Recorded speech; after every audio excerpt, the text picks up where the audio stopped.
No billionaires for money. I want to be a billionaire like you know, in the first world. I want to be a billionaire. Not 1 million passing about, billionaires. Yeah? Come on, pink perfume.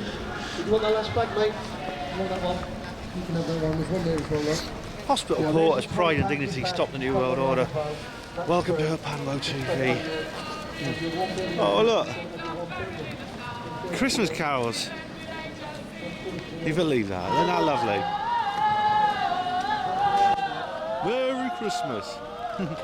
Yeah, it's very Christmassy round here, as you see. I'm actually in Leicester. Yeah, I'm gonna have to move a bit away from the carol singers because I do love carol singers, but it's getting it's a bit loud here. Yes, it's very Christmassy indeed. Now I'm in Leicester because the coach has just stopped for an hour, so I'm having a walk around town. This is David Icke's old hometown. You know, so he would know this area pretty well. Although it's I imagine it's changed a bit since he was a young lad here. This is a big pedestrian street now. This one. It's got all fun fairs and things here. The weather's still terrible. It's actually not raining too hard at the moment, but there's a very bad rain forecast. The West Country is been hit hardest. Cornwall, Devon, that area. Some parts of southeastern Wales are experiencing flooding. As I was saying before, this is I can't prove if this is artificial. I mean, it's one of these. It's the ultimate implausible deniability. You know what I mean? I can never prove whether it's real or not. Look at that! Look at that! You can't get away from television, can you? I'm gonna go over here a minute. You can't get away from television, even in the streets now. You have TV. But I can't. Like I said, I can't be sure whether this is natural or not. I mean, weather warfare is real. I mean, there's a guy called Jerry E. Smith who sadly died a few years ago. He's a very interesting bloke. I saw him live in 2008. Weather warfare does exist.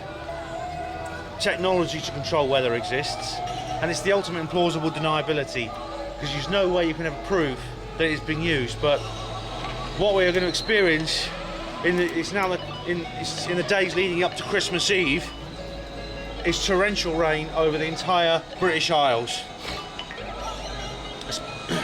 and it's going to be terrible flooding. One effect it's definitely having is it is going to keep people away from some of the sacred sites.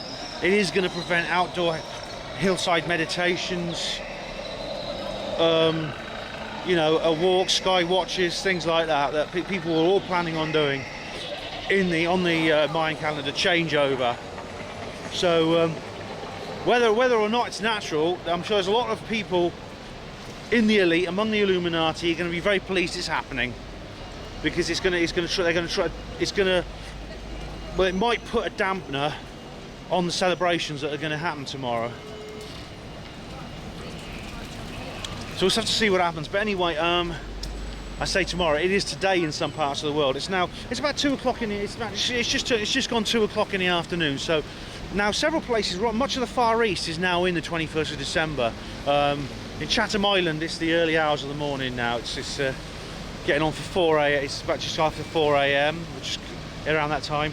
Everywhere else, it's you know, everywhere else it's sort of like late night all across much of Asia. They're going to be hitting midnight pretty soon. So if you imagine the beginning of 21st of December like a large sweep flowing across the world at the same speed that the Earth turns in the opposite direction, you'll get an illustration of what it's like. It's a bit noisy there. I'm going to walk back now.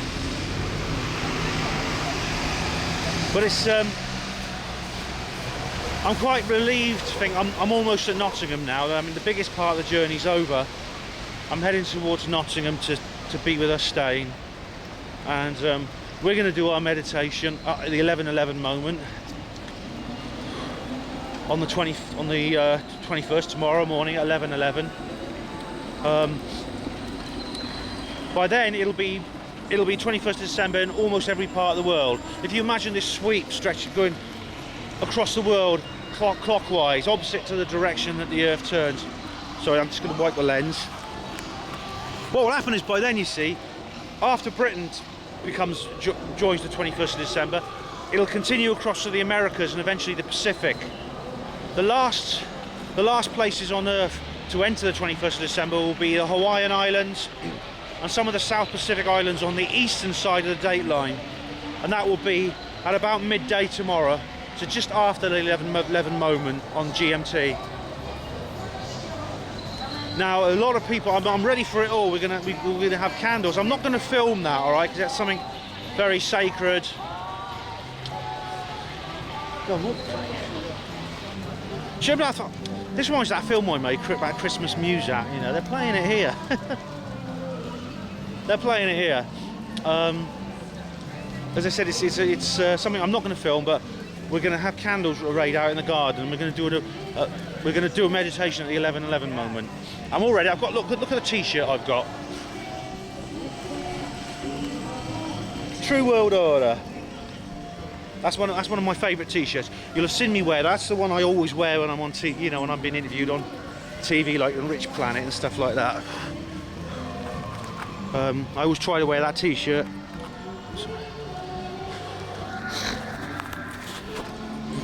Let me get in the phone box a minute. Oh, that's better. Let's get in. If someone wants to use it, I'll get out. I just want to get out the rain for a minute. This reminds me of Glastonbury, actually. Do you remember my Glastonbury film, Ben Goes on Tour? Yeah. And I did, and I used the phone box as a studio. No, it's now the 11:11 thing is very, very interesting because a lot of people have been coming out saying I keep seeing 11:11 everywhere. Wherever I go, I keep saying numbers 11:11. If I look at the clock, it says 11:11, 11 seconds and stuff like that. The interesting thing is that the winter solstice, of course, coincides with the Mayan calendar changeover, which is something that probably only happens every 5 million years or something. I can't work it out exactly, but probably every 5 million years these two things coincide. So it's the changeover of the calendar is coinciding with a part of the natural calendar, which I think is very significant. That's not going to happen again for probably a good few 100,000 years. But the interesting, I should try and work that out actually. The interesting side of it is that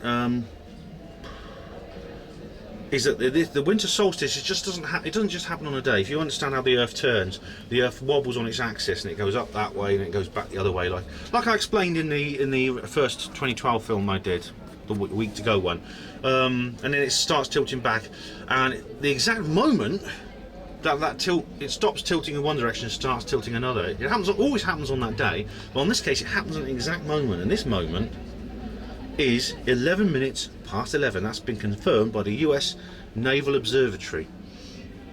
And 11 minutes past 11, and I think they've rounded it down to the nearest second, so it's actually 11:11 and so many seconds. I can't remember exactly when. I'll try and look it up, but that's the moment the Earth stops tilting one way and starts tilting another. And the fact that people keep seeing 11:11 all the time, I think means that 11:11 thing is going to be very important. And for whatever reason, you know, all those people meditating at the same time will inject a lot of positive energy into the field or the etheric body of the Earth, just like that mass meditation in 1987 did.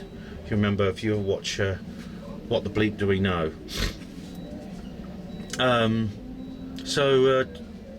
That's the next thing we're going to be sort of looking into, and that's something that me and Ustain are going to do tomorrow.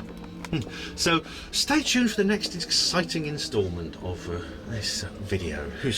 I think I'm going to call it what should I call it? 2012. I'll think of.